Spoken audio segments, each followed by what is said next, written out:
Allegiance by Councilman Campbell, and then we'll have an open prayer by Councilman Shaves. All rise.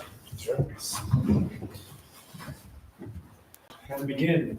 I pledge allegiance to the flag of the United States of America and to the republic for which it stands, one nation, under God, indivisible, with liberty and justice for all.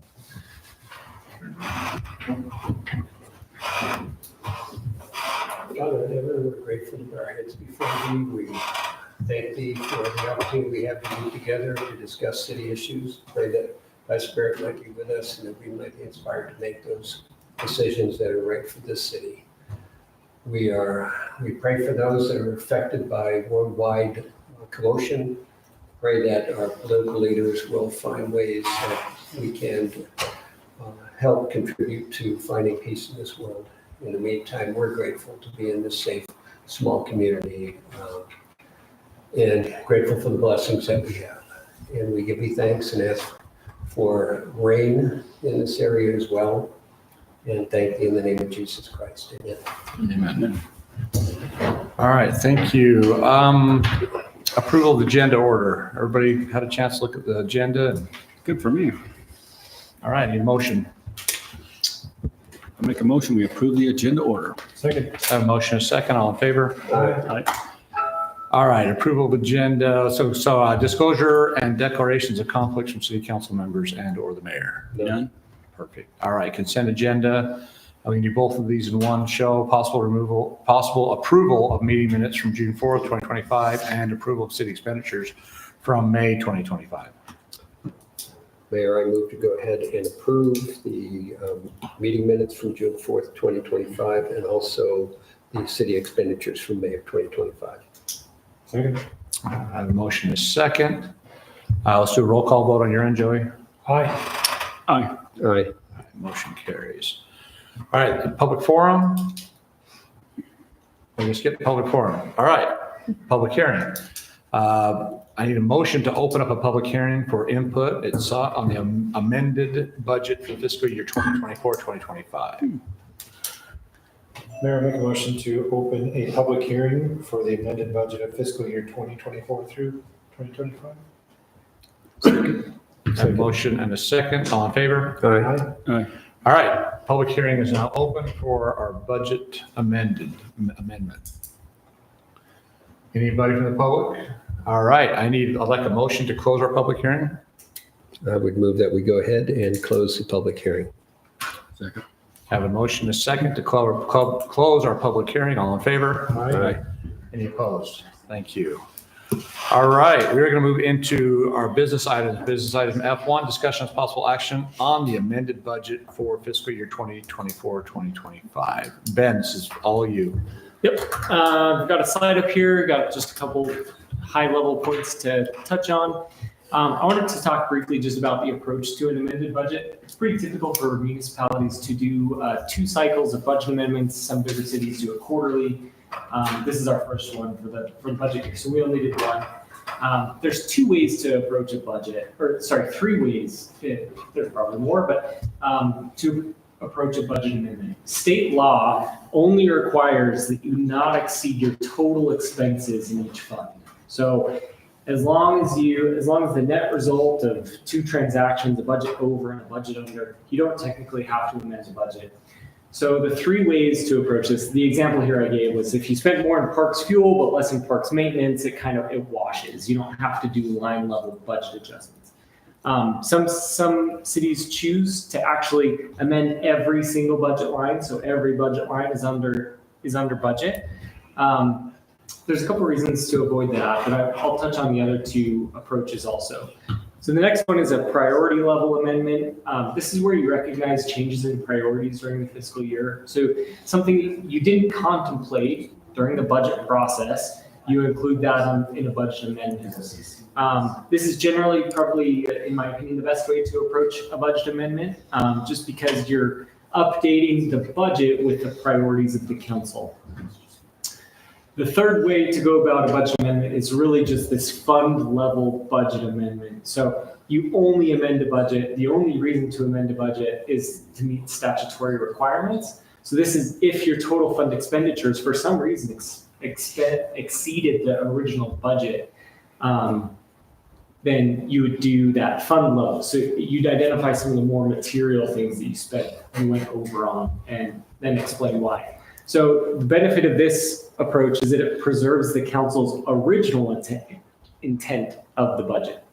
In this case, I approached it with this third approach. So you'll see that we didn't do any amendments to the majority of our funds. We only did capital projects fund for the Tokerville Parkway and the water fund. Those are the only two funds that we touched.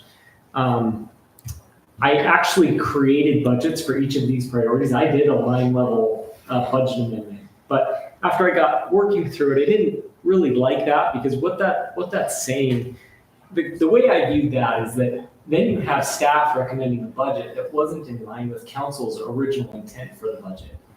Whereas if you preserve that, if you preserve the information and where you're over and under in certain categories, you can say, how well did staff actually follow the budget that council set? And so that's why I kind of like avoiding that first approach. So the second or third are probably what you'll see. And this is something that we can talk about how council wants to see budget amendments in the future. But what we have in front of us tonight is this fund level budget amendment. Next, I wanted to talk about the changes that are proposed in this budget amendment. So we have general fund, again, no changes. We have no changes in our general capital projects fund. We do have an increase, a significant increase in the Tokerville Parkway fund. Actually, only about $1 million, I don't have the number in front of me, was budgeted for this cycle, for this budget year. And I think the reason for that was because the city just didn't know how much of the project would happen in this budget year. And I appropriated all of the remaining funds available in this $5.5 million. And the reason for that is because we don't know the timing that JP is going to come in and complete the work. So technically, from an accounting perspective, the fund has to be budgeted for all the work done through June 30th. And we haven't seen the invoices from JP maybe through the end of April. And so there's a lot of unknowns remaining. So what we're doing is we're kind of budgeting worst case scenario.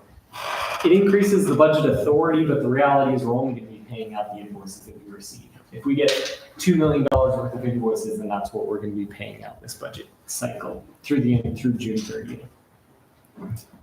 And then there was, the final one was the water fund, and there were some significant changes in the water fund. So you'll see that we increased wages in the water fund by $78,000. And the reason for that wasn't because we hired a new person, anything like that. It was because the allocation between the general fund and the water fund shifted. So you'll see a lot of the public works staff in the general fund were under budget, and the water fund is over budget. The reason for that is because when the guys track their hours right now, they're actually entering the actual time they spend in it, not this generic percentage that we're estimating. If they go out and fix a water line, they're clocking the time to the water fund. And so, and real quick, just so about 4 years ago, we had just the opposite problem. Everything was going to the water budget, and our water rates were skewed because all of the labor was coming out of everything in the water budget. So we might have overcorrected when we went the other direction. So just for a little bit of back knowledge for you. that is helpful. So that's what happened is before everything got, and Wayne was coming to we were talking about water rates, and Wayne helped us find where all of our labor was going to water. And so we were trying to balance that where that new water rate needed to be. So we started separating the parks and the cemetery and not put it all under water. So it looks like we did maybe a little bit too much. Now we're seeing the correction now. Yeah. So if that helps you any, That's you've only been here a actually year. helpful. So That's helpful context to understand. And really, this is just an accounting problem, right? Yeah. We didn't hire anyone. We're not paying them more. We're just trying to find that delicate balance between the departments. which is good because this will help us when we do the next water cycle. If we got to figure out where we're at, we know exactly where we're at on wages and labor in the water fund versus the general fund. Yeah. So Just out of curiosity, how does one of the employees shift their time? It's purely based on like where they're actually working. So when they Do they- finish a workday, Is it a manual document that they fill out? or is it's it- a timekeeper program. It's on their phones, right? It's, Do they log it on their phones? I think that Maybe I forgot. I thought they logged it here in the like when they Okay. finish up their workday. Oh, and they come in and log their time? Yeah. Okay. Yep. Thank you. And then the only other item was the $190,000, and that's essentially allocating all the remaining funds available in the water tank. So we didn't budget anything in for the water tank expense for this fiscal year, but there was $190,000 left, and that will be fully spent because they're out there kind of completing the final work. Hopefully by June 30th, everything will be done. And this is why I like doing this kind of higher level line adjustments, because then it's easier to explain. When we've edited hundreds of lines of budget, it's just everything kind of gets lost. Whereas now we can actually talk about each specific thing that we're editing in the line. And that wraps it up. So happy to answer any questions about the budget amendment. Seems pretty straightforward. oh yeah, it was, I talked to Ben about it last week and it was so much better than what we've seen in years past with every line item, so this is, I like it. I like it. So, any questions, Gary? Nope, thank you for that. Mayor, you ready for a motion? We Absolutely. appreciate the slides Oh, like yeah. it's coming This is to us great. with explanations. It's been good. Yep. Mayor, make a motion to amend the budget for fiscal year 2024 through 2025. Second. I have a motion and a second. Any further discussion on this item? Of a roll call vote. Start with you, Gary. Aye. Aye. Aye. All right, motion carries. Thank you, guys. All right, item F2, discuss the possible action on an MPDO modification application on site plan for residential planning area 6 within the Firelight MPDO. I think we've got a lot done here, and this looks really good. Yeah, 2 weeks ago, it was 90%. I think we're there. Joey, did you see anything we I missed? found so many years, I think we're gonna have to start over. Oh, well, I missed them all. No, I think, Kayla, did you guys have some stuff you wanted to briefly Yeah, touch on? I think it looks really good. I feel like we're at a juncture where there's something we should discuss. So within the development agreement, you guys remember we have the original site plan that showed how many ERUs were supposed to go to each planning area, right? And it was understood that that was tentative, that was subject to change. And also within the development agreement, you have the idea of density transfer. So the idea that density could be transferred. So an idea that's come up, and I think this is a question for council as far as which direction they want to go with it, is are we starting from a blank slate? We can do that. Or are we starting from the original site plan, that Exhibit C? And if we were starting from that Exhibit C, then we would want to see, where ERU is coming from, that sort of thing, to follow that density transfer idea. I think if we start with a blank sheet, it's wide open for, whatever. I think we ought to continue with the base on Exhibit C and then start just shifting things, but it's better to see what's being changed than what's being just created, in my opinion. I don't know. how anyone Yeah, else feels. yeah, absolutely. You guys come on up.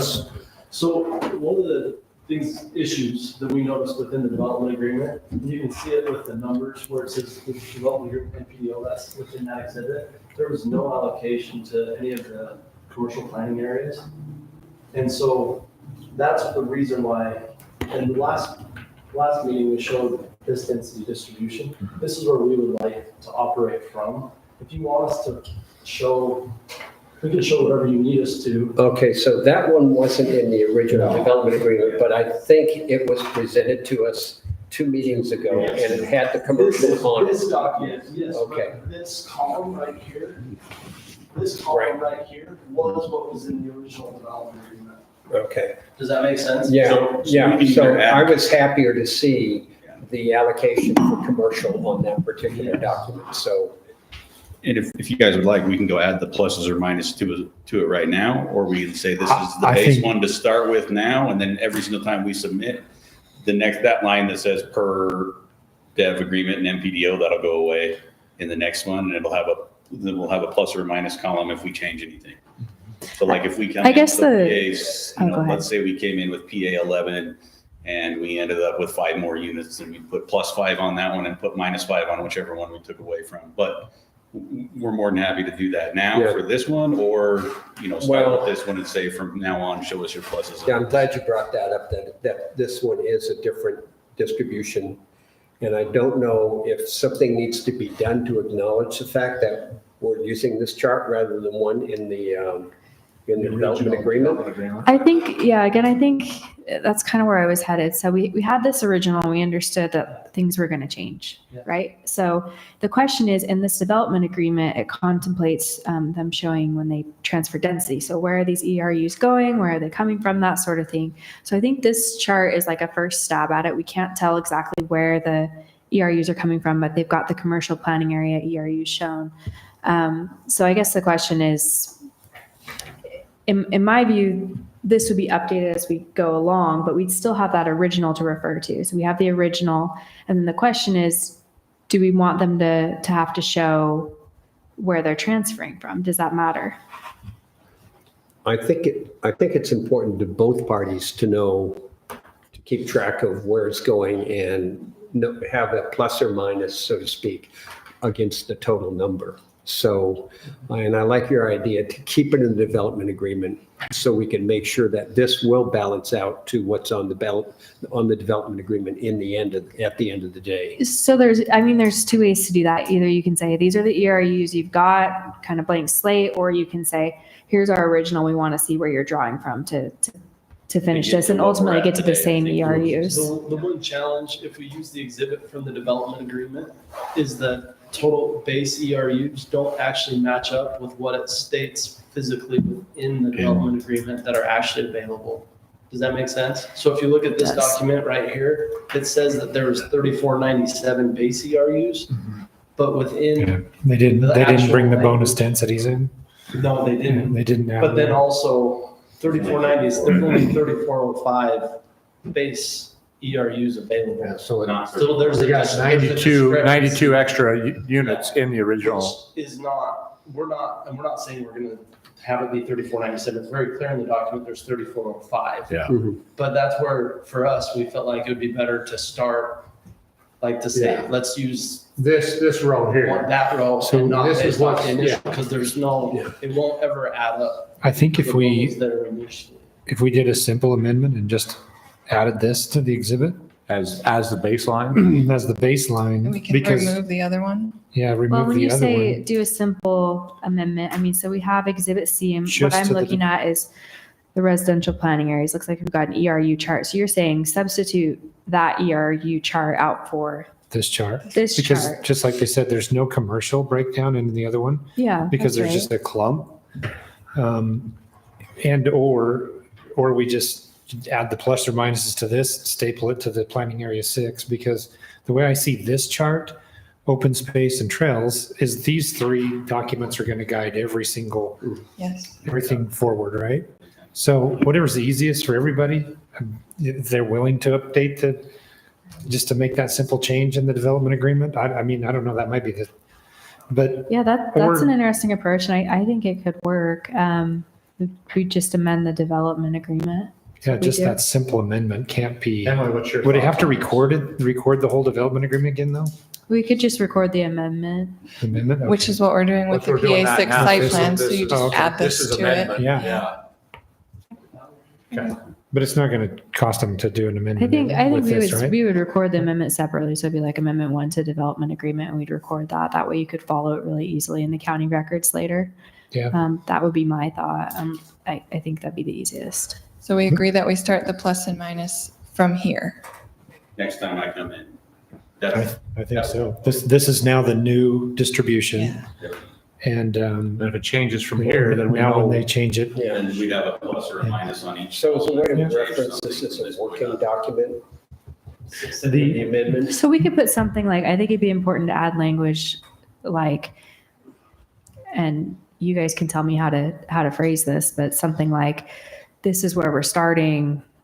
It's going to change. We know it's going to change. And then we'll align it with how the development agreement reads in terms of, whether a change would be material or not. Those are my thoughts. I think that's already stated, actually, in the development agreement. I think if this just becomes the new document, Just swap this for Exhibit yeah, C. because it already says it's gonna have density transfers. It already says it's gonna That's a good change. But with this one, it gives the reality of the real working document, Yeah. you know? Yeah. So could the motion be like, we're going to replace C?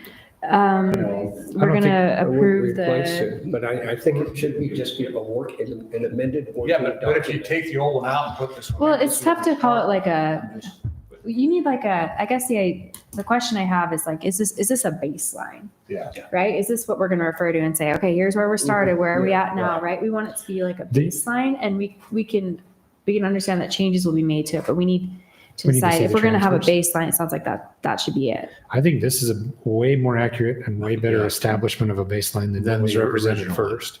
Yeah. The only thing that I think we're going to run into is like, you know, we're in planning area 6 right now.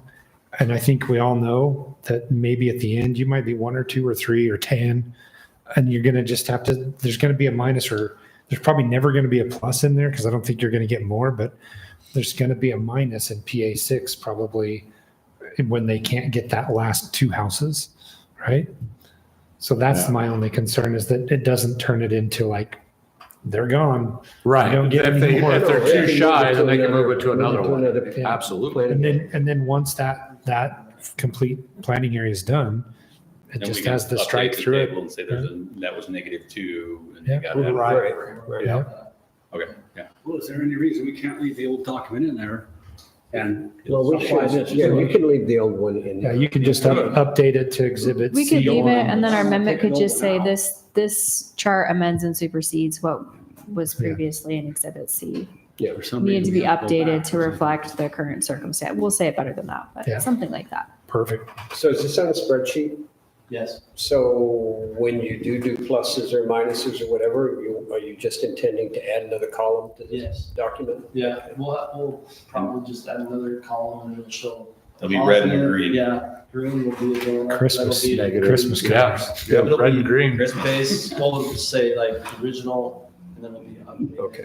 Separate column. So I may have missed this, but does it matter to council if they show where those units are coming from? So do you want to know that the units that are extra in PA 6 came from PA 2? Does that matter? Well, Yeah. Well, it'll have to Yeah. be, because when I add units to PA 6, I'll have to take them from You'll somewhere. have to show So I'll us. have to Okay. show, here's my negative, right? So let's But say it might not actually PA be. 11. When, I'm in adding 5 that. years, you might say, oh, we just had to take them from over here, so we're gonna Yeah. put those back in. So it's just a shift and a shift. and a Yeah, and shift. it'll, But- but every time we come in with an amendment, we'll bring this document. With, it shows where they're coming from and where they're going to. I think that's great. And we're going into color then with green and red, Yep. stuff like that. Yep.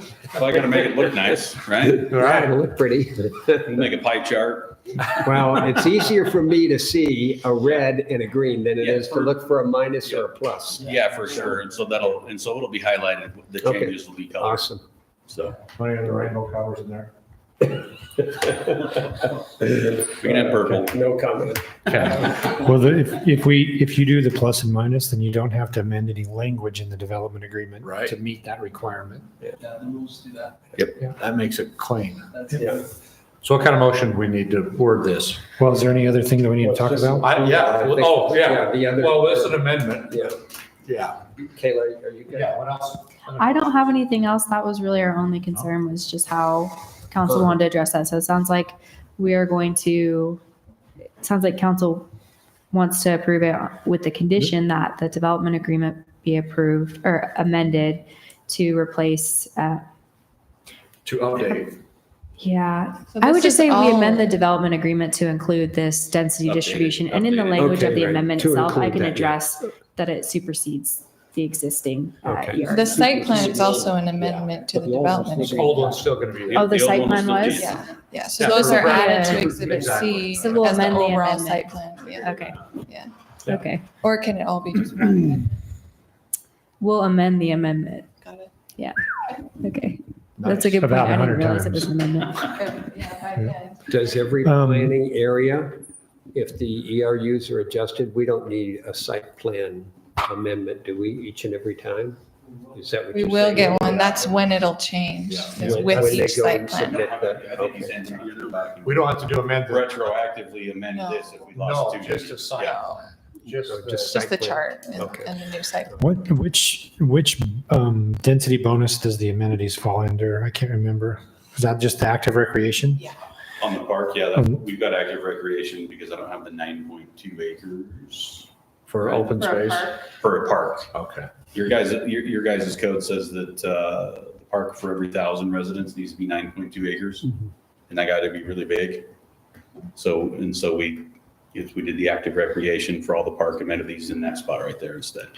So the one thing that's in the code also it talks about, and I talked to this, I think about Emily, is that it's like the city council is supposed to approve the amenities and the bonus densities for each amenity. But I still think we should do, even whether we just put it in the policy as just a rough table of like, hey, well, this is what we think a bonus density for a pickleball court would be. And then when you turn in the site plan, then we can actually say yes, no, or whatever, right? So, Okay. yeah, because then you still have time. You don't have to box yourself in right now. And that was Emily that brought that up, is not Okay. to paint Yeah. yourself into a corner on this. Yeah.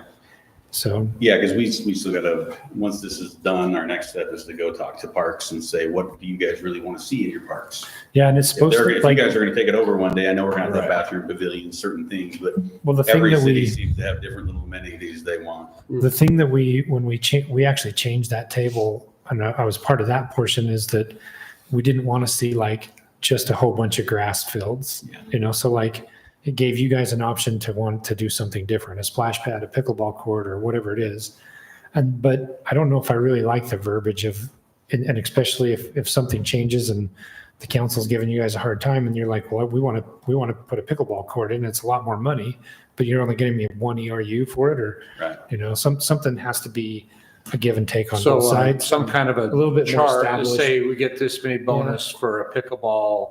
Well, it's Or- probably not going to be a binding document, but it's like, hey, this is what we estimate a pickleball court to be an ERU. Kind of like the pre-approved standards thing. It's like, if you want this, here's what we think it's worth. Yeah, that that's kind what we of- think it's worth, and shouldn't really be probably questioned too much, but it still gives the city council the negotiation with the developer to say, man, maybe we'll chip in some money and you guys get these ERUs and we'll do something really nice here because we got 4 pickleball courts. Yeah. That's the whole basis that was talked about when we were doing that. So So does that need to be part of this amendment? How do we? no, I just wanted Yeah. to bring that to everybody's Yeah. attention in this. Yeah, I want to make sure we're not. We can look at the development agreement. I think some of that was addressed, I think, Well, maybe in the development Little agreement. bit. We'll take a I look can't at that remember. as well. I can't remember. Okay. I'd have to go back and look at that specifically. It's been a long time coming. do you guys have anything else? No? Want to explain anything else you're adding? I mean, yeah, and then this map and then the trail map will go with every single one. Yep. And then we'll show on there what's, what was required and what we're given and where in the different tables. So we feel like this will be a good document to run with it. You guys can see that it's actually building out what we're showing. Yeah, I'm super impressed with it. It's really a lot of thought in there. I know someone's brain was really working overtime because It took a while to get all that stuff Yeah. out. now that it's there, I think it'll be real easy for future though. Yeah. Oh yeah. It'll be great. Okay, that's Are you great. happy with that lineal feet per ERU that he did Yeah, I calculation mean, for the trails? the reality is like, you guys are kind of tell us what you think they are, right? And if we Yeah. approve, we're good, right? Yeah. Everybody's good. So, and eventually you're going to run out of linear feet ERUs, so bonus densities, because you only allowed 10% of the total build out. So eventually that'll just be null and void. So, Thanks for that extra work. No problem. That'll make it easier in the future, right? Yeah. That's- Yeah. This will be Protocol. documents in the future. This is, This, from here on out, will be. yeah, the only other thing I was going to talk about is like, so now that we have 6 and we know we're actively working in planning area 1, I think we need to come back to the We're table. going to come back with one very Pretty soon. quick. Oh, are you? Okay. Yeah, so that's Cool. our next one. That's one of our next ones to get back in here, is back in on one. That way you guys Perfect. can see Oh, everything okay. planned for Yeah. that. Awesome. Okay. All right, thank you. Thank you. Okay, I just need a motion. You ready? And I think what we're amending, I just went back and looked at it so we can be clear. It's Exhibit C to the development agreement is what we're amending. Mayor, I'd make a motion to approve the MPDO modification application and site plan for residential planning area 6 with Firelight MPDO, with the exception to update, what is it, C? Exhibit C with the density distribution to reflect the new sheet. When you say In the with the development. exception, you mean on the condition? On the condition to, yeah, amend the development agreement to Exhibit C to reflect the new Firelight density distribution. Close enough? Second, we don't have to put anything else, Okay. leave the other one in there. Yes, let's not, yeah, we're just going to add that. This other one's going to stay in place, Yeah. right? The other one will stay in there, and then we're going to say, well, tell me if I'm wrong, but we're going to say in the amendment, we're going to say, here's the updated distribution. This is the new baseline. Yep. So it will supersede the original. We'll still have the original in the document, but whoever goes and looks at this development agreement will see that it was updated. It was superseded at some point because it just became time to update it. Yeah, but it might be every time they do it, it might be an update to that. We might do Exhibit C. that. We could do that. Yeah, So, Yeah. okay. I did a second. Okay, Gary's got a second. Any more discussion on this? This is a big one. We're going to vote on this. Joey, we'll start on your end. Aye. Aye. All right, motion carries. Thanks, guys, for all your hard work. I really Hey, appreciate thank it. you, we appreciate it. Let's get this road done. I know it's not your job, but 10, 8 a.m., July 10th. We'll get to that, but yes, we are. It's going to be cold that day, so Yes. make sure you wear a Long jacket. 105. Thank you. All right, item F3, discuss the possible action on recording the Boulder Ridge Public Infrastructure District Performance Guarantee. But yeah, So I can take the lead on this if you want, or I if was you just want going to to start. preface it by saying we tabled it a few meetings ago, and our attorneys kind of did some legwork on understanding what other municipalities have done. Yeah, so I think where we left off is the question arose, who else has done this sort of thing? And it turned out the answer was, sounds like only Hurricane. So I called the city attorney for Hurricane, and I asked him about this PID where they have done, they allowed the PID to satisfy its performance bond guarantee with PID funds. And the way they did it was they had the funds held in an escrow account. There was a different PID fund for each phase because it was a roadway project. And the way the city maintain control of the project is the city is required to give permission to the developer anytime the developer makes a draw request, any draw request.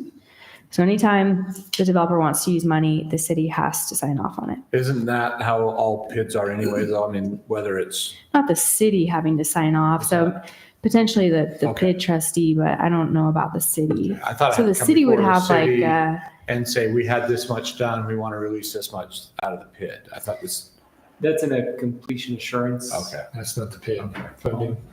yeah, so the way it would work is essentially the city would be the one that says yes or no when developer wants to draw. So he said there's been significant shortfalls with that PID. So there's been many times when the developer said, we want you to approve this draw, and the city said, no, we can't. You won't have enough funds to finish the roadways. Their developer has always been able to find alternative funding. So that was the remedy. He had to go out and find alternative funding. He had to cover the shortfall.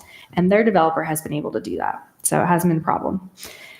So one of the questions I asked, So Hurricane's developer has unable to acquire additional funds needed. opposite. So The they have had, so the PID funds have been very insufficient. They haven't covered what's been needed. There's just been significant cost overruns. But this particular developer has not had an issue getting alternative funding. So what happens is the city says, no, sorry, you can't draw. And the developer has to go find alternative funding. He's been able to do that. So it's gone pretty smoothly for them. So Can I ask a question about Yeah. that in particular? So how does the city know exactly financially where that contractor's sitting is? Because I mean, he could just say, I think I'm going to be done, but what if it gets to the point where the PID funds have been exhausted, which therefore means that, What do you mean by how does he know where the contractor so sits? like- Do you mean how does he know how does the city know where the PID funds sit? how does the city know what the actual cost remaining of that portion is with the overruns? Because if the overruns weren't projected. So the way they did it was they based it off their engineer's estimate, and they said you get X amount for these items. And if you exceed that, sorry, you have to find alternative funding. I got you. That's how they did it. So when they issue a draw request, they say, at this point, we've completed X linear feet of road and pipe and everything else. And they say, okay, Mhm. well, you have not, the cost. So of their that exceeded where you inspectors are experienced. saying, hey, you've only got 500 feet in, and the estimate is saying you need 1,000 feet in. No, I think what they're doing is they're getting 1,000 feet in, but they want to take out $500,000, but originally it only was 400,000. So they only get the 400,000, so you got to come up with another 100,000 somewhere else. He said it's Kayla, been, Did you say that they had multiple PIDs? For so each they stage have of the one PID, roadway? it's a big PID, and they divided the funds into the stages of the roadway. So they have separate, so kind of like a phase development, they have different PIDs for each phase of this roadway. So 3 different PIDs that they're working from. One of the cons he said is it's extremely administration heavy. Like it takes a lot to administer this, right? To track all this, figure out where they're at, that sort of thing. But because their developer has always been able to find alternative funding, it's been okay for them. So one of the other questions I asked the city attorney was, what would have happened? What would your city have done if the developer couldn't find alternative funding? So I'm just going to read you his response because I thought it was a pretty good response. So he said, there are separate escrow accounts held by the bank for each of the roadway sections within the PID with a substantial, and again, some of this is background, but I'm going to read it to you because I think it's helpful. With the substantial cost overruns that have happened with the PID, the funds of the PID secured through bonding have often turned out to be insufficient. So the developing landowner has been adding funds to the funds that the PID secured. The city's approach has been to withhold funding adequate to complete legal access and basic utilities within the particular roadway section. To your question, so he's saying, if the landowner had not found alternative funding to complete the roadway that was under construction, the city would have the option to use the remaining funds with the escrow account to remediate and or complete the construction that had been initiated on the roadway.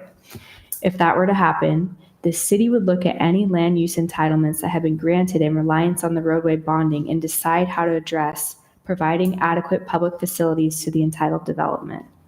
So remember, the plat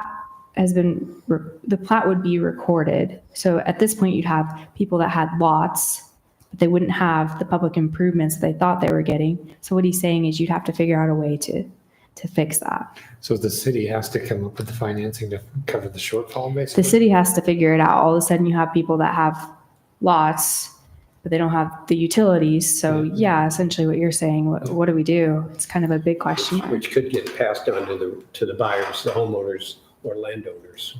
Well, It could be a liability for the city though, because you have this plat that's recorded and you said that you should have security that the improvements are going to be done, but you don't. So it's kind of a weird position If that to be phase in. goes over the estimate, the engineer's estimate by, 30%, and then the contractor falls short, then it's up to the city to find that 30%, not the contractor. and therefore, the recipients of the property have to pay a whole lot more than they should have paid in the first place. Because now they gotta make up the shortfall. I guess what I can't figure out is the PID, to me, relieves the developer of his responsibilities. So if you don't make him bond for it, he takes it out of the PID money, he can walk away and not feel really bad if he can't finish this thing, because he's not obligated to it. We get stuck with it. Because the PID is paid by the people, the public have to pay that back. And if he decides, it's just, he can't finish it, he doesn't. It's a good point in that It doesn't tie him to nothing. Other than He just walks away and he's liable because if he can't sell, if he doesn't have, if he's a major holder of the land, I hear what you're saying, but I think most developers are the landowners and they're going to be stuck with the tax base too. You know, I think you have the landowners on the one hand, and then I think you have the investors on the other hand. The investors improving these bonds for 3 phases. If they only get 2 phases or 1 phase, all of a sudden the value of their investment is a lot lower. Yeah. So there's that kind of looming in the background.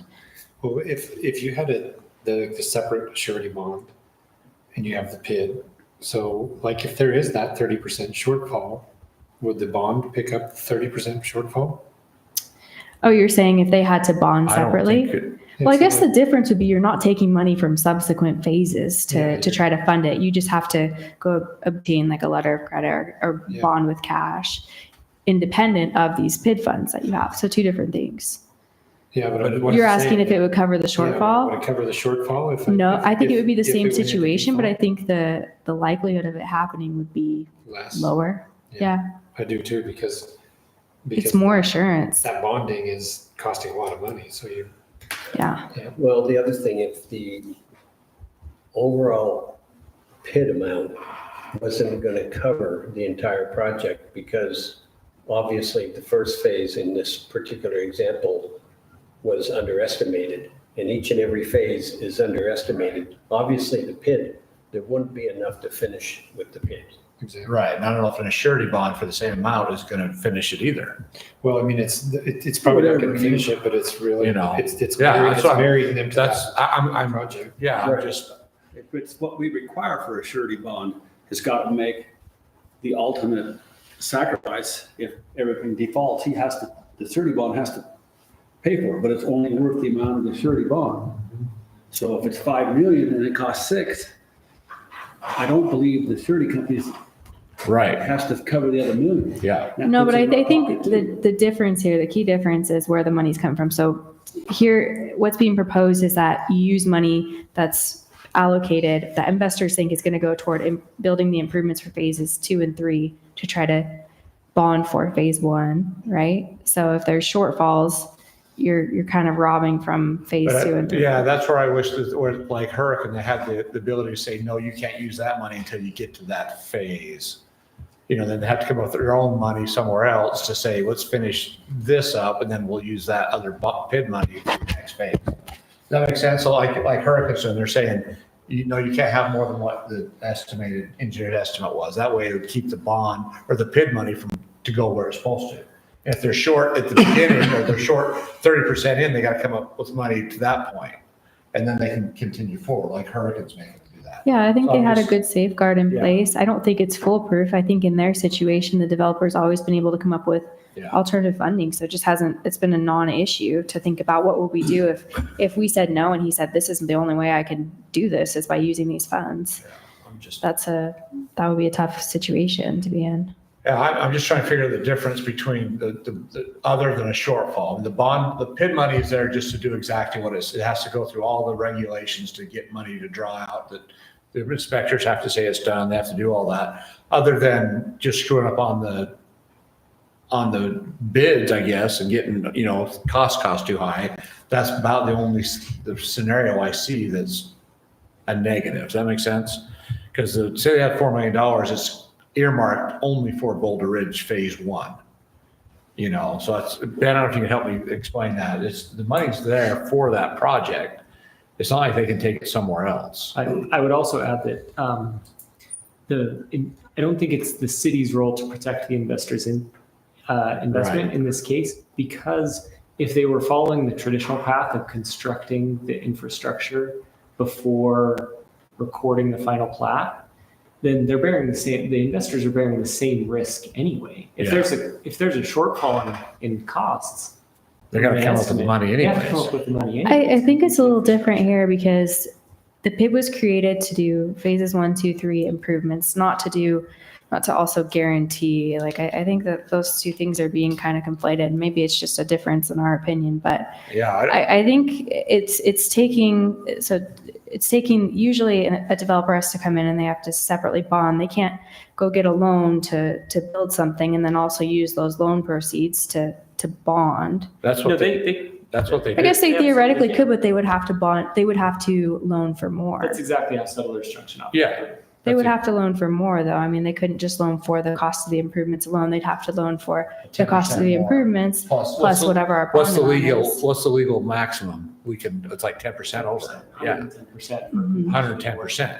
Yeah. So if they're PIDs for 4 million and they had another 400,000 in addition to that, then what, does that make sense? Why do they don't need to have 4 million for the PID and then another 4 million in a bond? That's the way I see it. That's 8 million. Well, why don't they? It seems like that's our Because they've requirement got 4 elsewhere. million in a PID that's guaranteed that has to go to that. It's supposed to be used to construct the improvements though, not to bond. And I guess in our Well, that's, legal world, that's those the two same things are thing. just different. That's what I don't understand. It's the same money, you gotta build it. It is guaranteed to pay for that. And if they had the 10% over, that's exactly like having 110% surety bond. Because the $4 million in Does the- account does the already. PID The sitting PID doesn't there. have 10% over though, does it? No, but I mean, if the guy had, but I'm saying if the developer come up with another 10% and said, okay, we have a 10% over the cost, then why can't the bond, the PID money, because that's where it has to go, that 4 million has to go to the So PID. what you're saying is that they can use the PID money to bond, but they Yeah. need to supply another 10%. That's if we want to go something beyond, I just don't see why they have But $4 million. calls for 110 assurity, 110% assurity, right? So like how if they would need to come up with the 10%. Right, Call, is that right. fine? Today's Is markets, that right? though. Does that make sense, Ben, what I'm saying? If, we have, if we're making 110% surety bond, they have a $4 million PID. If we made them have another 10%, I don't know why we'd need another $4 million bond on top of the $4 million PID that's sitting in a bank that only can be spent on that project. Because the 400,000 won't finish the project. We don't know that. Yeah, with today's. That's the thing, we're Take just, an example of the bypass right now. How has gone up so tremendously more with every change order because everything is going up. $400,000 isn't nothing. but I understand that, but it's not, it's the investor's risk. It is, but who is the investors? Who are the stakeholders? Is there enough of them to? I don't know. Is Find that our responsibility to make sure that? I they- think, so I'll just expand on what I talked about last time, just from like a surface level. If it falls One of the around. things that makes us nervous about this is we feel like it's a gray area. We feel like the PID statutes are really specific on what the funds can be used for, and we don't necessarily feel like this bonding is one of those uses. So as far as, is it the city's obligation to protect the investors? If the city knows that the money shouldn't have been used for that purpose, then I think yes. I think PIDs are new and this I is know, a but gray that's area, so my- I'm not going to say like, oh yes, 100%. But that's my frustration with this is responsibility. It's hard to the understand. money has been approved for only that. They can't use it in another project somewhere else. They No, can't okay. rob No, Peter to yeah. pay Paul, just like a bond, they can't rob, so if that money is there for that, why do they need another $4 million to pay for $4 million they already have guaranteed for that job? Our simple answer is to When you're satisfy the betting bond on it, requirements how do you under bet? the ordinance, right? I mean, that's what you would require of anybody coming in to build. If it wasn't a PID, If it wasn't a PID, Right. that's what you would If you require, pay yeah. roulette, you gotta double your money. The city will get stuck with something if they cannot finish it for their 4 million. Who's gonna pay for that? The people that are buying it? Is it the people that buy it have to pay it back? Somebody's gotta go find that money if they can't find that money. It's the investors and you're So saying that it's not project runs the- into you're 5 saying million. it's not the city's job to protect their investment. Yeah, So to are you protect the saying that investors. It's hard to Because- follow. Because we should allow them to use the PID or not use the PID? I'm trying to digest that properly. From my perspective, it's not really relevant because the investors have incurred that risk. Say it took $4 million to complete the project. If we don't record and it goes through the traditional path of development, they still have to come up with the money. We don't have completion assurance in that case because it hasn't recorded yet. And so we're just not protecting the investor's interest in this because if there's a cost overrun in a traditional format of not recording, there's still a shortfall and they have to figure out a way to complete the roads. In that case, Wayne's point is that we are protecting the interests of the property owners, of the people who bought that property with the understanding that the road would be completed. Yeah, it's gonna So be- it could not be investors' interest. So You thought you were gonna get in there for 100,000 and now it's gonna cost you 300,000 for that lot. Yeah, it's just so if, in my world, that's a big gamble without a bond or surety. if there was an issue and we had property owners in there, they essentially have to pay for the PID shortfall. What would happen if they had a bond? The property owners wouldn't be responsible for the shortfall. Yeah, this is Is a that good question. correct? So this hypothetical scenario where say all of the lots were sold and the infrastructure is incomplete with a shortfall in the project funding, what happens then? They walk. Oh, you're asking me what happens then? The property, So, The property owners essentially have a vested interest in ensuring that yeah, we actually thought through this a little bit today. So I think the investors would potentially have the opportunity to foreclose. So they would be like liens on the properties. They'd have the opportunity to foreclose on the properties if the liens weren't paid, kind of like an HOA. No, but That's my I don't know if understanding. that's true because the PID bonds are secured through property tax. So Yes. that money will be paid. That will be paid, yeah. The debt will be satisfied, and that's why PIDs are so, they're a strong investment for. Well, I guess though, I mean, the question is, there's a due date as far as when it needs to be paid. If it's not paid by that due date, then the PID would, or the investors would have the opportunity to foreclose. That's Just my remember that- understanding. Yeah, that's like It's- 30 years or, Yeah, the point of a PID is that the rate is set, and so as valuation increases, the debt is paid more and more as time goes on. And I believe that there would be no scenario in which there would be a foreclosure. Well, if you have a significantly more debt, because yeah, That's the structure of that's a function of the PID. yeah, the foreclosure would have to come from the county because of the lack of property tax. If the property tax isn't coming paid off, then that's kind of how Property that, sold in tax sale. Right. And the proceeds then go to the. to the PID to pay off the PID, So- which is being paid off by property tax. so we go back to the lots all being sold, infrastructure's not complete, and there's a shortfall. If there's a surety bond, does the surety bond take care of that? Because it really, okay, you're They're saying if really the surety for- bond's short? well, no, Yeah. the infrastructure isn't, yeah, if the surety, well, no, I'm saying that,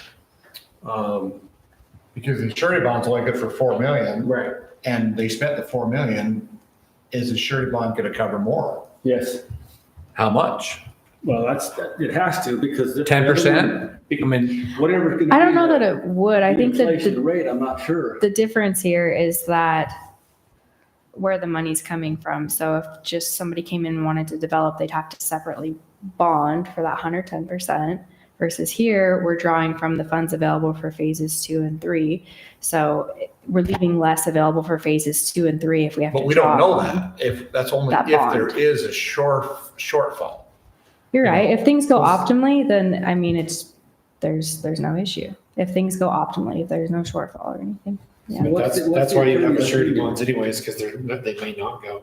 If everything was optimal, you would never need a Right. surety bond. That's End of right. story, like.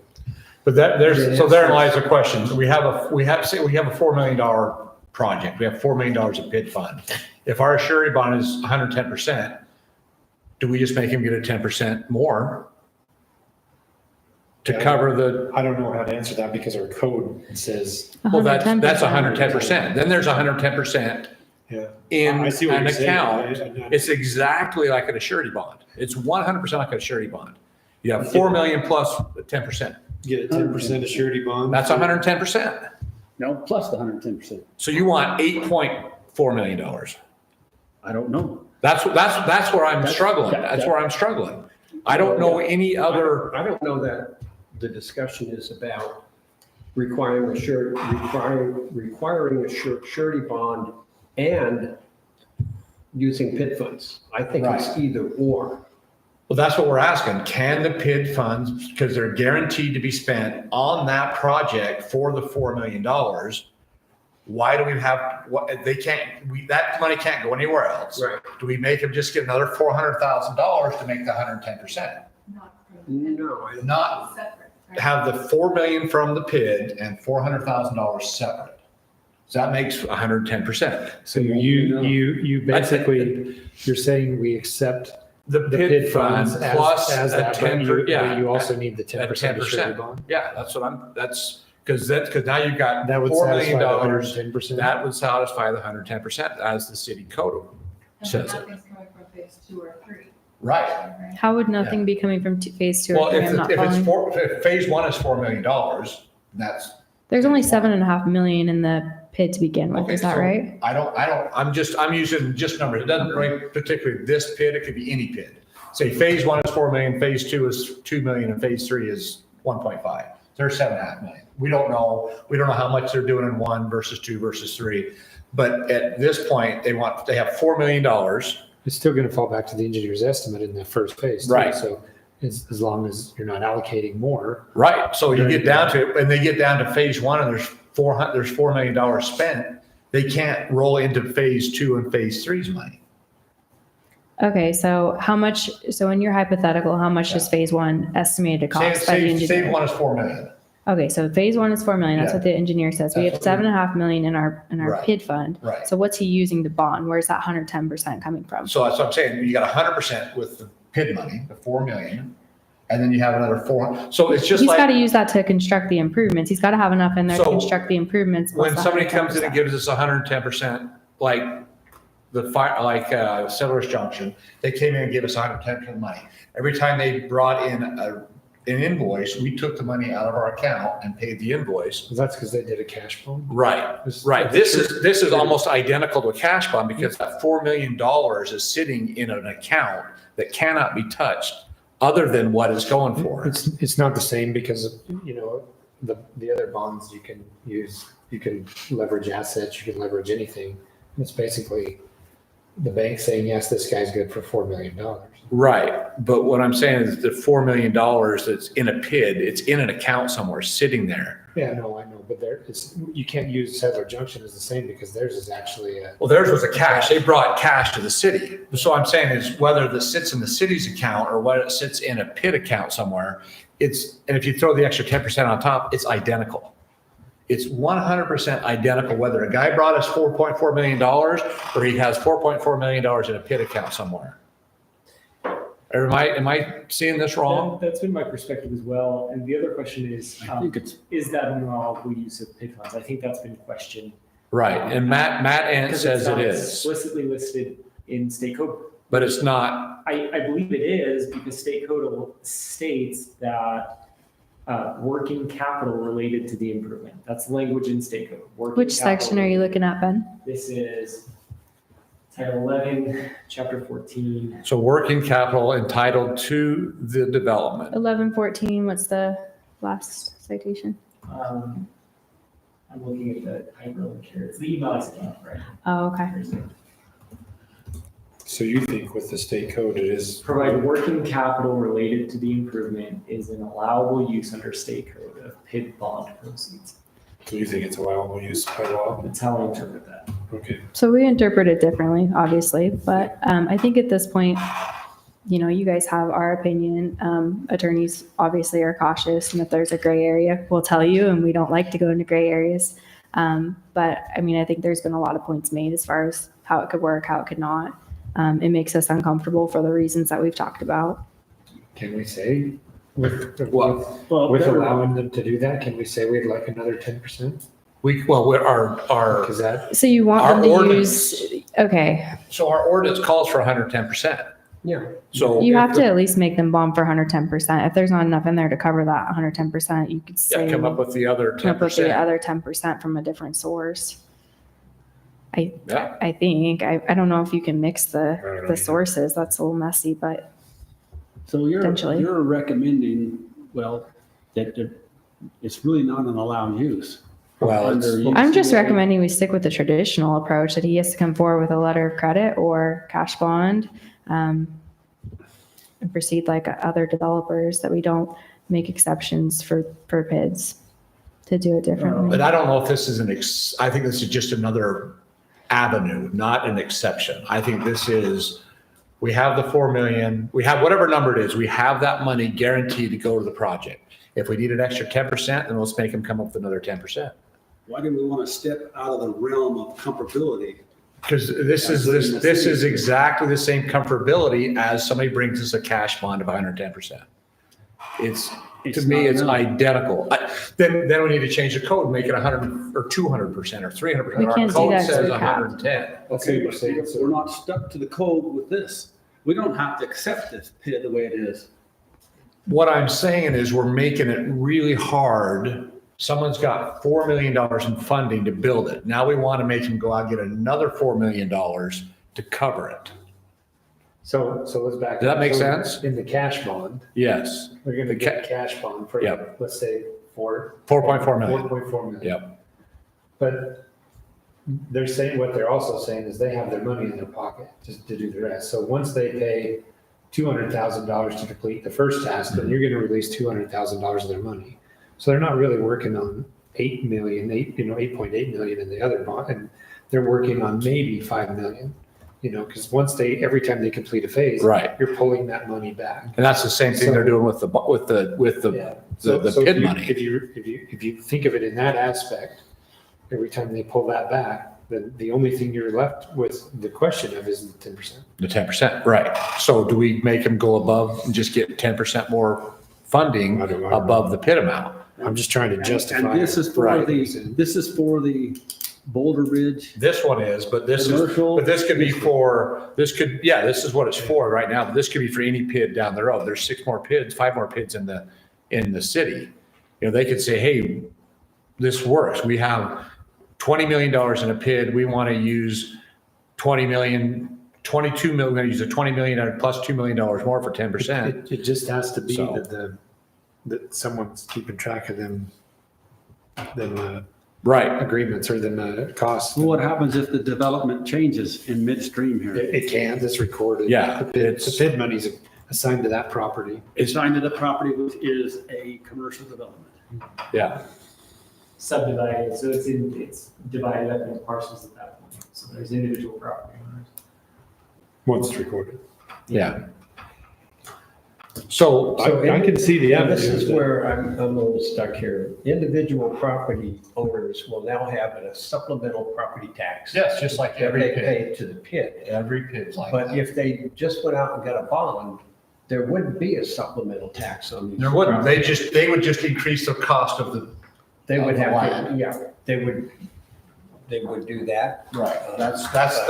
This is the funding, and that's the whole idea behind PIDs. I don't know if I agree with them or not, but the idea is we get money, we develop the land, we do it for less money because we're going to charge less money on a lot because we have property tax money that now pays back each lot's a lot of the infrastructure. So you got 500 lots and each one's $30,000. It costs you 5 times 30. What are the $15 million to develop it, that each lot has to pay back their portion of the PID money. And it takes them 20 years, 30 years, whatever it is you can't go above, there's a maximum amount you can charge every year on the property tax. So you can't demand it overnight. So that's just the same thing like all the other PIDs. So. How do I know, and I don't know this, but with PID, how do I know they're going to discount? I don't know. That's exactly what I asked the other developers when they came in. And so it's You're just, right. But the thing is it's back to the buyers know upfront that there's a PID on this and there's an excess that is in the documents, closing documents. So nobody's trying to hide the fact that there is an extra tax bracket on top of anything in a PID well, fund. yeah, I know that's not being hidden. It's just the Right. fact that there's no guarantee that the buyer of that property is going to save money on, if it's Yeah, being I sold agree for with you. market value, then basically they don't have to worry about the infrastructure being paid for. It's all done and I agree. they turn around and sell. I agree. But that's something you got to take up with the state because they approve PIDs. You know what I mean? Well, This is, You don't know what the cost of that is. Nobody knows the cost. That's where I'm kind of frustrated when we don't know. And if they don't have the money to finish it, they have to go borrow more money somewhere else to finish a project. And if they don't, then all the landowners out there are going to sue their ass off. And they're going to take them to court. They're going to take everything they have everywhere else to finish the project. So that's where. You mean landowners that own the bulk of the land? Yeah, the people that have invested out there, or the investors, or whoever. It's if they run short of money, somebody's going to sue them and make them finish it, get the money somewhere to finish the project. So it'd be, He can run and hide and be done. but he can't take the money because the money has to go to. But he also put them in a deficit so far that they have to. That's like on any development anywhere, whether it's a PID or a regular, it could happen the same way. It's exactly the same The surety bond has to finish the project. to a certain point. No, they have to finish it. If I go defunct and I only got 5 million into a $20 million job, they have to finish it. Yeah, That's but what I got the bond for. I understand. And that's why the PID money is there. You got the $20 million sitting in an account and you're $5 million in it. You hightail it, there's still $15 million. Yeah, but it won't finish it. You can't pull another contract in there I and get that. understand what you're saying, And 10% is not going to be enough in today's world. but that's the problem. Our ordinance, and I think state code says you cannot ask for more than 10%. 110. It's 10% over. It's 10%, yeah. 110%. It's 110, of the yeah. classic. That's 800, 484. That's 8. That's completion assurance and warranty, Did the that two attorney- portions. Render his opinion as to whether he would do it on a residential. It's or double that industrial amount. complex or just because. So- It's 110% What was your question? on I project. feel like we have to talk. Mike's- Did What's you get that? some input from the attorney? So if it costs 400, Justin, they got to do 110% of the 400, which is going to be With the state? They're comfortable with it because it's gone well. Because surety is not going to get you, have It's a hard to be surety uncomfortable and with get you something exactly what the that's engineer's worked estimate for, No, because the because no they have doubt the control engineer's and estimate they does said, not. we need additional It funding. doesn't We work said, that no way. problem, I'll go get it. And I don't- It's confusing. I know, but I don't feel that everybody's getting twice the amount of money guaranteed to do a project. I just don't, If someone goes and bonds. Yeah. They didn't get for that $4 money, million Justin. They didn't pay that money. no, I'm understanding, but go ahead, Joe. So if someone goes and gets a bond for $4 million, it's basically an insurance program. Right. It's 2.14% of that. That's all you pay for that bond. Yeah, so it's not like they have $4 million sitting somewhere. Right, But they have to be able to leverage for it. right, So exactly. What's It's 3% not, of it's 4 not million? it's not 8 million, but it would be whatever the bond cost them, but then they need the money to complete the project. What Justin's saying now is that the money to complete the project is already assured. Right. So like, we only need the 10% to do that. But on the same note as you're saying, is 10% not enough to cover if they do go shortfall, and if they have shortfalls inside of the estimates, the 10% is not enough to cover that. Right. So there's really like a pickle between them two. What's 3% of 4 million? 120,000. That's what the bond Okay, costs. Yeah. so it only costs them guys, it's cheaper to not go through the PID because it only costs them $147,000 and they get a $4 million surety bond that's guaranteed to finish the job no matter if it's 20 million. And you're trying to leverage a PID saying they got 410,000 and we're going to charge them 400,000 more in the bank. You don't even have near the coverage. It's way more expensive. Why would you want to go that route when you can merely pay the 134,000 on the $4 million bid? Yeah. I get mine for 2.5%. And that ensures that that job is finished, whatever it takes them. If I go defunct and I almost have the project finished and it costs another $8 million to finish it, they The have to good do thing, it. the good thing about the bond is the bond would come in, it would reallocate the PID money to finish the rest of that remaining phase, and then it would cover the shortfall. It is cheaper for them to do. Yeah. Well, it's the developers, when you do a PID, I guess, I mean, it doesn't really cost them anything. But somebody's got to come up with that. They don't have to come up with anything. The PID's covering it, except there's possibly that 10%. If we go the other way, they got to come up with 10%. But you're not covered at 10%, and you're not guaranteed to finish the project. I don't even know if they would issue a surety bond for 10% of the whole project. I don't know. Yeah, because I mean, that would be, in the bond side, that's just cutting, like, the reason they do that is they're saying, we're gonna make a. Moving forward, would you want people to submit multiple forms of bonds? Because that's what you're setting the precedent for if you're Yeah. piecemealing it. That's Is what that I said, something yeah, you that's what I'm wanna saying, but do? I just don't think they would actually do a piecemeal 10%. I don't because even It know. would be a bigger risk for them than doing the whole thing. Because the chances of covering 10% is way greater than the whole thing. That's a good point. Yeah. The PID is a way to get the people to pay for the whole thing. I'm interested in teasing out this idea of assuming that infrastructure, that the money's insufficient to complete the infrastructure. You now have dedicated roadway and easements for the infrastructure. Who would the responsible party be to complete the infrastructure? I believe it's the city, but Well, I could be the way mistaken. that, so you first start with the default in the PID. So it actually in the wording in the PID, it basically falls back to the PID is a bond in itself, right? So the people that are buying the bonding on the PID are going to come in and they're going to finish the rest of the infrastructure. Yeah. But if there's a shortfall, that's where that PID money and that bond that they've already got by the PID money, if there's a shortfall, that's not covered. So that's why we need the other portion of the bonding. When you say that's why, it's 'cause like the a city bond would cough covering up a the money. bond, right? Like it's Yeah. it's a bonding twice. So the people that are pulling the bond on the original PID would come in, they would take up the assets, finish the easements, finish the construction. But if there's a To recoup shortfall, their if there's a investment. shortfall, that's what the surety bond is for, which is a separate bond. That's how it works. All right. I realize that our roadway here, where that big rock fell in the middle of it, created a shortfall. Just a little bit. Because, yeah, it created a shortfall. And I look at the rock problems that they're having up there right now,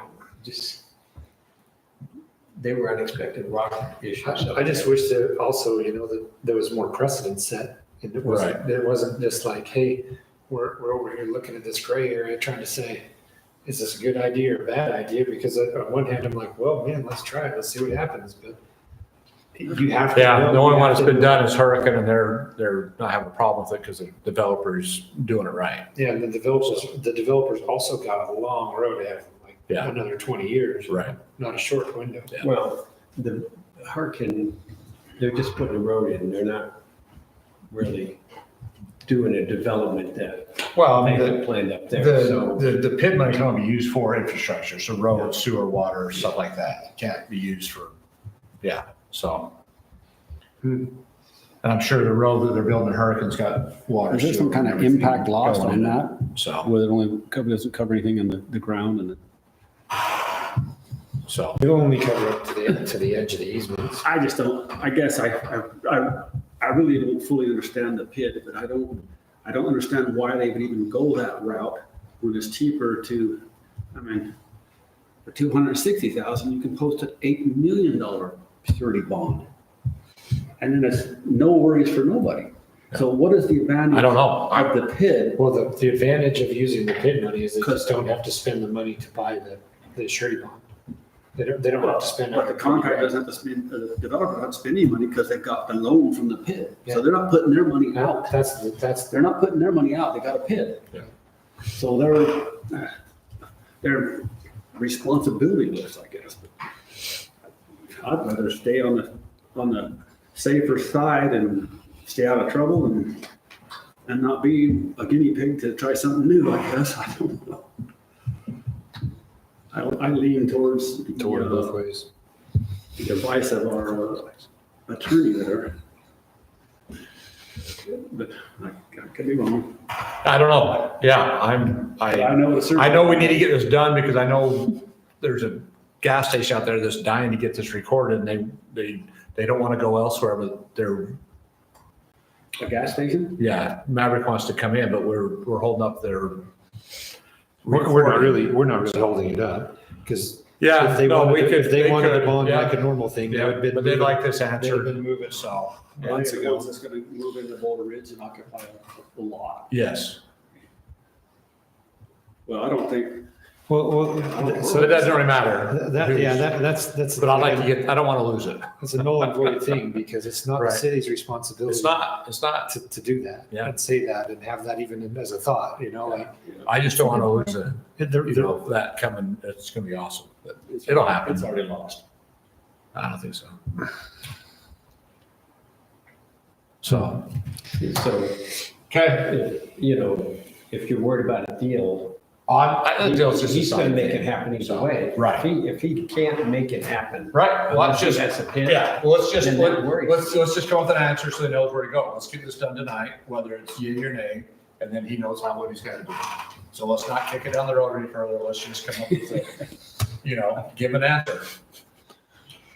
Well, you're making a recommendation to get a supplemental bond. Or something, or, And that's- yeah, That's that's, not on the table. That's already So we'd have to table it if you want to continue with them on trying to figure out what What's we that? can work out. No, We don't allow shared funds. no, no, we don't. And I don't know if you can piecemeal I don't know the I'm telling you, answer to that. No one's gonna bond it for 10%. Yeah, I feel like that is. A bonding company will laugh all the way, to the bank. no, not to the bank. They'll laugh all the way to the no letter. Yeah. Well, what kind of bond do you want? Well, let's just, if it won't work, then it won't work. Would a cash amount of the 10% work? I mean, a cash bond, but like you say, it's gonna cost more money than the 10% for, say it's 400,000, that's more than getting You're getting a a surety surety bond for bond. 800 or 8 million. But is that money refundable if you don't ever use it, or is that money out the window? The No, you get to cash see- bond's refundable. Cash. Yeah, the cash, I'm saying the cash bond, you put Yeah, the other 400 way is in, that's just That's sitting what it there. costs. You lose that money. So, yes, because yeah, I think, they're betting on the black and you're betting on the Right. red. right. But that's still cheaper than Security agreement. the overs are gonna I have. would be. I'm a little uncomfortable with this idea of like intermixing these things. 'Cause I don't know that, maybe Ben or Emily can answer this, but I don't know if we've done that before, where we've done like, okay, partially satisfy our bond requirement with cash and PID. Like, I'm a little uncomfortable with that. I think that opens the door for a different precedent moving down the road. And maybe that's what council wants, but I think it has a tendency to make things a little more messy than they need to be. So that's my opinion. Ben, feel free to chime in if you have any other thoughts. Yeah, I just looked up city code and it does provide 3 mechanisms for the bond and they are ORs. And It's so- escrow, cash, letter, credit, right? Yes. Okay. So what is that? So you could do cash. So it sounds like it's for the entire thing. You choose You one. could Choose one. That's a tool. good point. Yeah. But the problem is with the cash, you want to give it back implementary. And I didn't like the way because you give it back exactly what they're asking for if it's in the ground. Well, That's what we did at If Settlers you get to Junction. the end and something Yeah. happens, you're stuck. If that little That's 10% The doesn't thing cover it. though, the thing though, so like, and I'm not trying to mix things here, but like if you took 10% cash bond on top of the PID, that 10% is gonna sit in the bank until 100% completion. So they're gonna sit on that $400,000 in the city's bank there's no pulling it down. That's the 10% till the end. Right. So it's, End of phase 1, and then to go Yeah. to phase 2, then they could say, oh, it's Start only over. 2 million, give us 200 back. Would that be Two. confusing for the developer though? Because our code says you can pull it down and all of a sudden we have this amount and we say, yeah, you can't, No, you you can't. can't pull it down below 10%. 10%. 10% remains for 1 year. oh, I see. For Okay. finished for 1 year. Yep. So if that 10% was there, it would just be there for a long time. I don't know. That's a lot of money for somebody. Oh, it is. It is. Yeah. But that's that's just it. I don't know. We got to come up with a good, we just got to say yay or nay. Yay with a 10% cash, or nay, you got to go get whatever, your surety bond.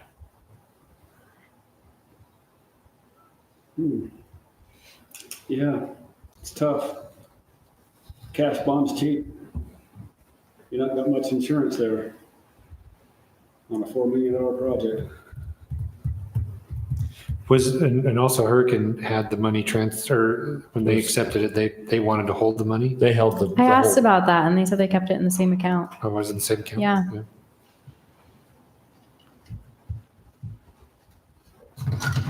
Who's making a motion? I know I'm not. crap. I'm still lost on the 110% cash bond. Because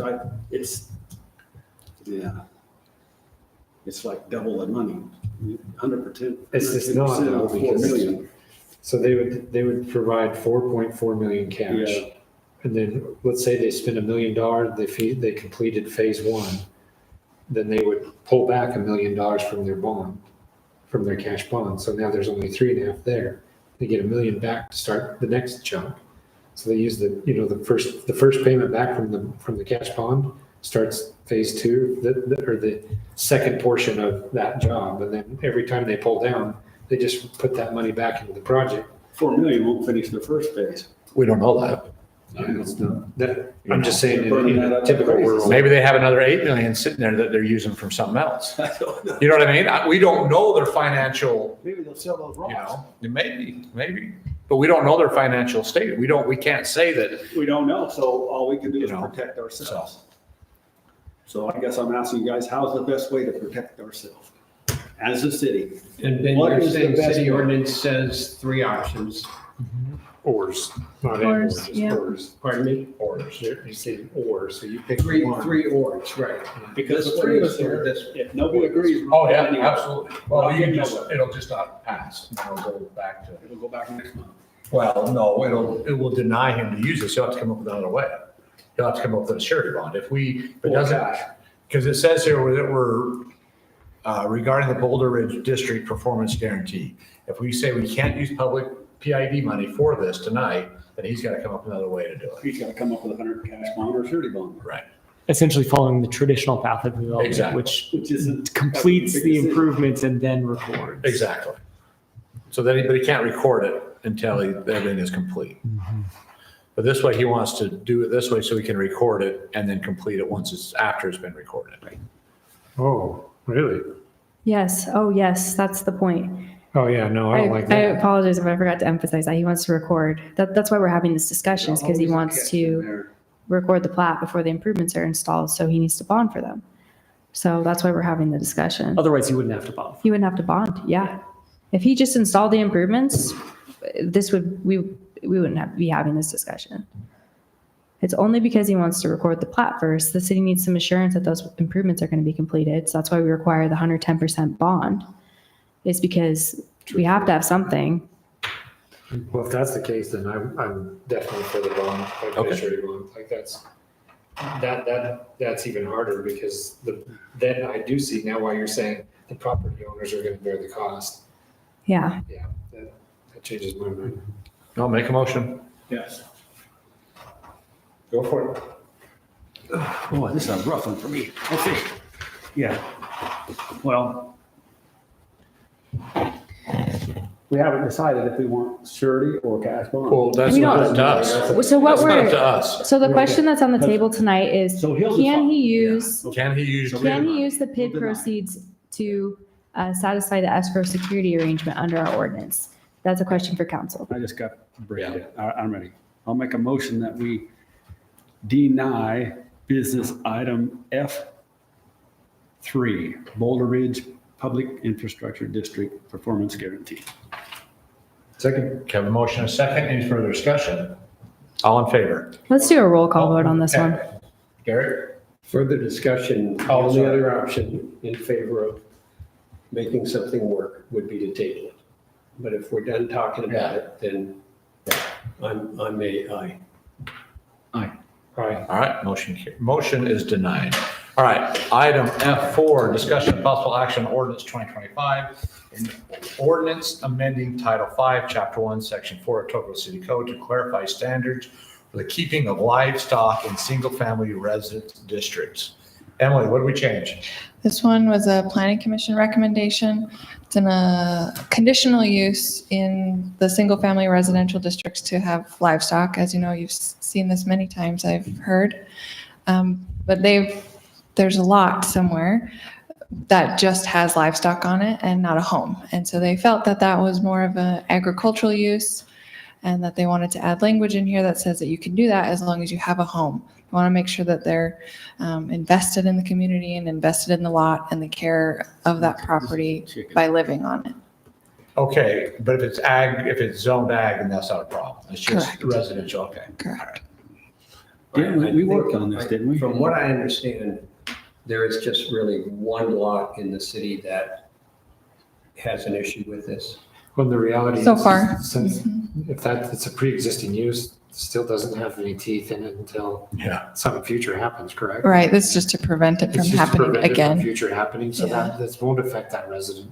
No, So that right. one lot can continue doing that. Until there's been some complaints and, Unless there's a Some other complaint and the conditional use formally- permit is revoked. That current lot has a conditional use permit. Mhm. Yeah, they would just continue on until there was a complaint. That's right. So the only change we need to make is I put the wrong reference in here. It's 1010A2, not 1010A3. okay. In the first section, right? Yeah.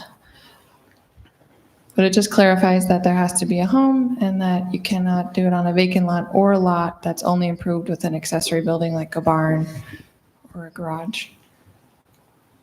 You gotta live there. You ready for a In a motion? residence, You yeah. gotta live absolutely. there, yeah. Mayor, make a motion to approve ordinance 2025.XX with the changing of, in the first line of the changes, 10-10A3 to 10-10A2. Second. I have a motion, and a second. Any more discussion on this item? All in favor? Aye. All right, motion carries. We're moving on to item F5, discussing possible action. Oh, Mind if I ask for some quick feedback on that one? So Yeah. we changed the structure of how we did the ordinance here. We didn't have a clean version, we didn't have a red line version and ordinance. We essentially wrapped it all up in one ordinance. Is that how council would like to see that in the future? It's On a simple change like that, for sure. yeah. If it's something that's all over the place, then then have it as separate I documents. think it's better. Okay, thank you. Sorry. Actually, I mean, either way is fine with me. We want to make sure we only have one can see editor, so there's one color. You can see right? the changes Blue and and red. the recommendations. It's really easy this way too. In your I don't- opinion, Kayla, can we adopt the clean version of this or do we have to adopt this red line? Do they have to just include that in their motion? In their motion, I would just say we adopt this, and then with the change that you suggested, I think they can adopt the red line. He spelled out the change. Yeah, but when I post it, do I put it up like this or do I change it so it's clean and all black? And Oh, you're there's no asking if you need the stripes? ordinance? Well, you have the, hang on, let me just go back to it. Sorry, it's just helpful for us to know what's Yeah, easiest yeah. for council to work with. It's easy to see. You have this it in way, but I ordinance see format. I think Emily's- it's fine. I see Emily's point, like, do Can we I have take to the blue do we have to out and the post red that out one and then? just put the text Or- that I'm going to put into code? Or do I have to adopt Have it a clean version. exactly as we see it? And the edited version, this would be Oh, I see awesome what to you're saying. have a clean version. Then you're done. I think you can Clean it up? clean it up. Yeah, It's not changing it at all. Accept No. those changes. Yeah. I think that's totally fine. All right. Thank you. Item F5, discusses possible action on resolution 2025XX, a resolution designating specific locations and times for the discharge of fireworks within the city limits of public safety purposes. It looks very good. I changed it from last year, so it's, most of it, like the whereases are the same, and this one says that it's following state code, and state code was 11 a.m. to 11 p.m. or 11 a.m. to midnight, depending on the day. And we had 7 p.m. to 11 p.m., so unless you had a reason for that shortened time frame, I checked with the fire district, and they're okay with this. They're following state code, and so is like Hurricane and Lubricant. Okay, any questions on the fireworks? So, 11 a.m. Is it 11 a.m. I don't know who's going to do that, but Start. yeah. Yeah. And it's There's still no effect. just at the parks, same as last year. I'm just curious if we have anyone from the city that's going to be down at the city park, just with the water truck or just, we've done this before. Do you know, Ben, if anything? It's not, no, I haven't talked to either John or the fire or the public works about it. The fire department is not going to be there. They said it's business as usual for them, but they're, Yeah. you know, they're aware of where They won't everyone's be lighting here, them but off. We did have a fire down there last year. From Last the year, fireworks? 2 years ago, fireworks. I was Fourth of July. over in Trail Ridge. No, we have one in the same Yeah, park. I know, right? Yeah, I go over to Trail Ridge. We go over there and I haven't seen any problems over there. Previously, we've had like a water tender there. Is that what I'm And hearing? one year we did, maybe 4 years ago, we had Yeah. a water truck there with a city employee capable of operating it. I can check with JD on that. It's also, I've seen some cities like pre-wet areas, so they're water down the dry areas. Yeah, but is that every day? I mean, that's just it. We're gonna go down every day. Good and point. The Yeah. second, the No, third, the I'm fifth, the looking 22nd, at- 23rd, the 25th. I'm looking at, let's say, 9 to midnight on 4th of July. Yeah. To 11 p.m. Oh, at midnight. There's 4th is midnight, yeah. Yeah, we can see if we can get someone over there. You know, A lot of people. and if everyone leaves at 11, July then he can 2nd. leave at 11. It's just someone there. I just thought July Who 4th. wants I to know. work on the 4th? 4th and 24th, and maybe January 1st. That's about it. New Year's, yeah. What's wrong with that idea? Just This make is- people go down. This is state code. We're just All right, mimicking state code. I better do that then. I don't have a problem We with don't it. want anybody's feelings hurt that we didn't let them have it I'll on make the. a motion for 30 then. Yep. Make a motion that we approve business item F5, fireworks. Second. Have a motion, a second. Any discussion? All in favor? Aye. All right, motion carries. Item F6, discuss and possible action setting the 2025 property tax rate. Oh, this Ben. would be ugly. Okay, so this is just This a little is- background on Yeah, this. but this is not truth and taxation. We're not changing nothing. We're No. just stating what it is. So nobody's worried about we're not raising taxes. So this is kind of funny. It's something that's been on my mind for quite a number of years. State code requires that cities adopt the certified tax rate. Every year is recorded, I guess. The clerk auditor kind of just sends an email or calls the cities and say, hey, are you guys good with this? Or are you doing truth and taxation? If you say you're good, then that's the end of it. State code technically requires every city to adopt by resolution the tax rate. As far as I know, Tocqueville's never done it. No city I've ever worked for has ever done it. The reason that I was interested in doing this is because I just think it's good to talk about property tax. I mean, to meet state code, of course, but I also think it's just good to talk about property tax and how it works on a regular basis. As you know, it's one of our strategic planning items to adopt a truth and taxation ordinance. And so this is kind of the groundwork for that. So I prepared a very, hopefully a brief presentation on how the county comes to that certified tax rate. So I'll just go through this really quick. So this is last tax year. Total tax rate value is 279 million. With the tax mill levy of its 0.986 mils, that resulted in revenue of 275. So that was the city's property tax revenue. It's a budgeted amount, but it ends up really close to that because our collection rate's really high. So how did they come up with the 2025 tax rate? So basically what they do here is they take the tax rate value from the previous year, 279 million, and you add the valuation increase. So this is when you get your tax rate notice and your home, increased in value 10% according to the county assessor. So all of those valuation increases get added to last year's rate. And then you have that 286 million number. So then what they do is they divide the revenue from the prior year by this new valuation, 286 million, and that gives you the new tax rate for 2025. So now the tax rate, as you can see, went from 0.986 mils to 0.962 mils. So the rate goes down as valuations increase.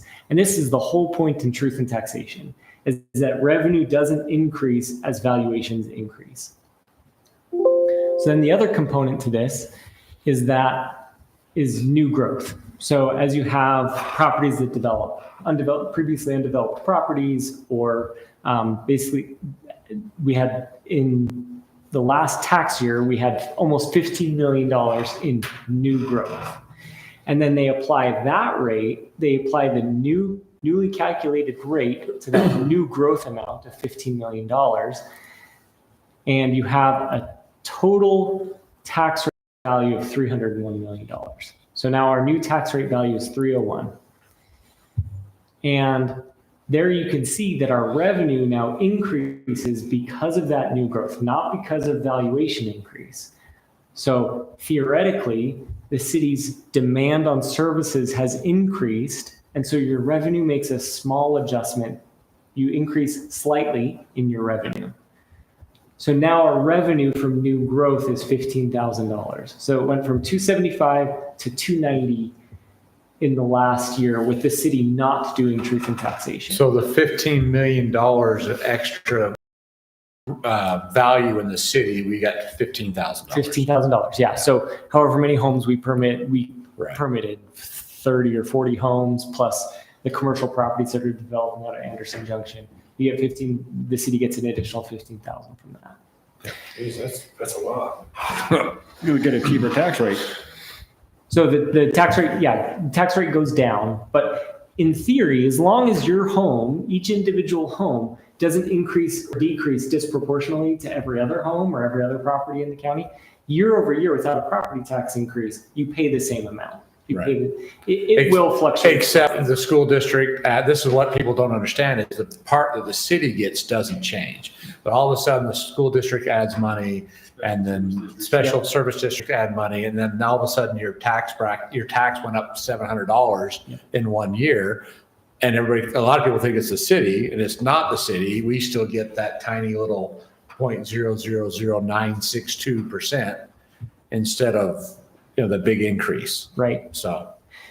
That's a good point. Every entity, every taxing entity can have a different policy on how they handle truth and taxation. I've heard there's one entity, it's not in Washington County, but they hold the rate. So that's how people think property tax works. So you could technically hold the rate if you wanted to. That's just a policy. I wouldn't recommend it, but. Yeah, you hold, so say your tax bracket, you were 0.001 and it held that every year. That's how they get there without having to go do truth and taxation, because they just get more money. They still have to every do truth and taxation, but yeah. to raise it more than that. Yep. And basically tell the citizens, well, we haven't changed the mill rate. Exactly. So it's good But marketing. they had a tax increase. Yeah, Exactly. they didn't change the mill levy, but their house went up $50,000. And that is how this entity approaches it. They say, we're not increasing your tax rate. And technically that's correct, right? It's caught up in a technicality. Yeah.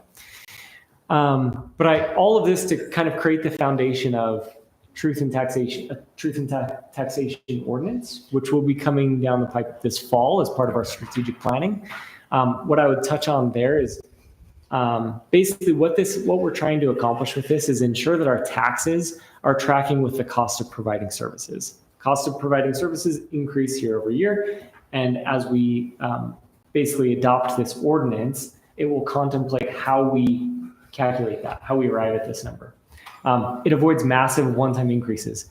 I don't know if you guys watch the news in like late summer, you always get a lot of cities throughout counties and school districts throughout the state who are increasing like 200%, have a 200% increase because they haven't done it in 35 years. What we're trying to do is eliminate that. And then at the same time, you can also contemplate critical infrastructure deficiencies. We can say our roads are falling apart. The money that we're bringing in just isn't sufficient. And so you can make those adjustments at that time. And you can really think about that. We're proposing every 2 years. And then this is also just attempting to depoliticize the truth and taxation process because it ends up very political. Hotly debated, but if you actually have it codified in your code that mandates that you do it every 2 years, then it's a little bit off the shoulders. I like that. So a special service district, we did that at the sewer district. We made them mandatory that every 2 years they have to look at their rates. Mm-hmm. That way they're not doing from $14 to $28. That's a couple of years ago, they doubled their rate because they hadn't done it for so long. And the last, board says, we don't want to raise rates. We don't want to raise rates. And then all of a sudden you get in there and you're on the board that has to double the rate because nobody's done it for 10 years. Mm-hmm. And that's kind of what we had here with the water. Yeah. That's exactly what happened to our water rate. We had to raise the water rate a bunch because nobody ever wanted to raise the water rate. So I love the fact that every 2 years you're looking at truth and taxation, even if you just keep the mill levy almost the same, because every year it decreases. Mm-hmm. It's amazing what that'll do for a growing city. Right. So if I'm an older guy here, I don't know if you remember 2008 when property values just took a dive. Mm-hmm. The mill rate would have to go up then. The mill levy would increase in that scenario because how the county calculates it, you're saying you get the same revenue. So the rate would actually increase in that scenario. So that's when you'd have that tax rate increase. The tax rate, but you're still paying the same as you, Yeah, you're you're still still paying the same paying the amount. same, yeah. Yeah, they just calculate it different. So. Okay, do we have Thank to you, Ben. approve that? What do we, this is, oh yeah. so- Appreciate that kind of stuff. So this resolution, we're just approving our tax rate for next year, which is the 0.962. Correct. Yep, 30962. Okay, Ready for a motion? yeah, Mayor, make a motion to approve the resolution 2025.XX approving the property tax rate for 2025. Second. I have a motion and a second. Any further discussion on this item? All in favor? Aye. Any Can opposed? we- Thank you. Is the resolution included doing it every 2 years? No, that's what's coming up. Yeah, well, that'll be an ordinance probably September, October. We'll have that ready. So much better to understand. Is there a way you could send me a copy of that slide there? Those slides that you showed me? Yeah, of Just course. email them over to me, yeah. You like tax numbers, don't you? No.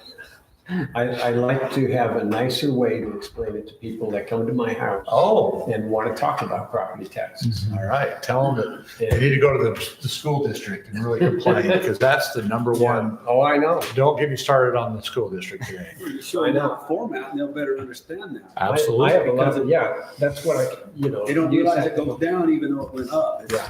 Yep. And having the tax bill that shows how much school district's charging. All right, we're going to go into our calendar events. Of course, we have the 4th of July celebration coming up, July 4th, which is a Friday. It's going to be an awesome party, Center Street Park, 9 a.m. Volunteers needed.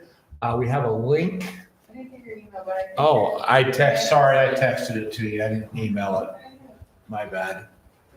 That is the volunteer, that's it right there. So, please, if you're watching at home and know anybody that wants to volunteer for the 4th of July, Just general health. yeah, and Bailey's running it, so she needs help here and there. She said she has most of the booths all volunteered up. There's just a few other things she needs some help with. So all the volunteers we can get are all awesome. Always wanted, and we have awesome people, awesome citizens that help out a lot. So let's put the word out for help. Beyond city So- council help. Like Oh, yeah, cooking. yeah. We're cooking. Now you're We're cooking cooking. and are we all four going to be here 4th of I'm July? gonna be here. I should be here. I usually don't go anywhere on the 4th of July. I'll be here. Joey? I'm not 100% sure yet. He'll be here. I'll make sure of it. All right. I'd be out of my control. Tokerville Parkway ribbon cutting ceremony. So we do have a date, July 10th, 8 a.m. No, the road will not be open on July 10th, but we want to have a celebration and cut the ribbon and have all the other politicians that help us get the money show up and shake hands and kiss babies and do all the politician stuff before we open the road and have public on it. So we're looking forward to that. I'm actually working with the guy to maybe still get a flag over the cut for a while, and see if we can fly a big flag over the cut. So anyways, that's something I'm Fish working it out on. on that TDS line. Yeah, I don't know if the TDS line's gonna hold it, so. But anyways, that's something I'm working on. That'd be cool. And I don't know, for a while, it'd be nice to have it there all the time. Yeah, well, the flags are expensive. I don't know if we didn't budget for that, the 2025-26 budget, so. Yeah, a little windy, down the cut will help. But anyways, so we have that coming up. So everybody's invited to come out to the ribbon cutting. It's gonna be on the 10th of July. It's gonna be warm. So that's why we're having it at 8 a.m. Good job. So anyways, that's all we have in our open session. We need to go into a closed session this evening, so I need, what's that? Oh, Pioneer Day. Pioneer Day. I missed it. Okay, July 24th. Yes, we can't figure out Pioneer Day. We will have another couple of city councils to talk about it, but the 24th of July, and I'm sure we need volunteers. There's the three groups, the three wards of the church run that, and there'll be a lot of volunteers needed for that as well. So And is that a Tuesday? What day is it? That's a Thursday? From the evening this year. Okay, evening party. Perfect. All right. I just need a motion to, Mayor, make a motion to move into a closed session to discuss litigation, security, property acquisition, or the sale, or the character and professional competence or physical or mental health of an individual. Seconded. I have a motion and a second by Wayne. All in favor? Aye. All right, we have a 5-minute recess. Should have put my glasses on. See what I was reading.